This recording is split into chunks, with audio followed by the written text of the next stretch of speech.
Assalamualaikum, nama saya Gani Syafiq bin Zaklino. Saya Nurul Syamibi. Saya Adib.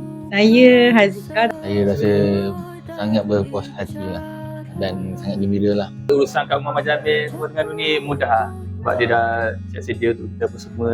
Lepas tu floor manager pun okey, cara boleh manage, lepas tu kita brief kat kami semua, jadi jalan dengan lancar.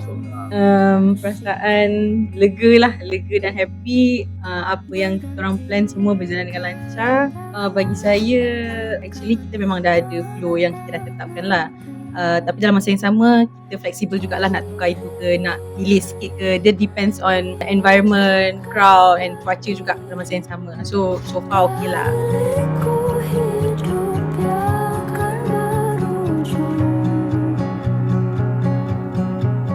Semua okey, semua cantik. Daripada segi Islami, dekor meja makan beradat, lepas tu walkway semua tu okey. Saya punya tema, kalau boleh saya nak simple, sebab orang kata less is more. Sebab tu pilihan saya warna putih.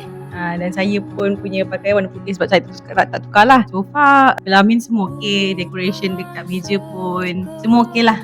Saya puas hati lah, kenalah dengan tema saya. Tak ada lah saya rasa macam, oh ni tak kena macam tu. So far semua okey je.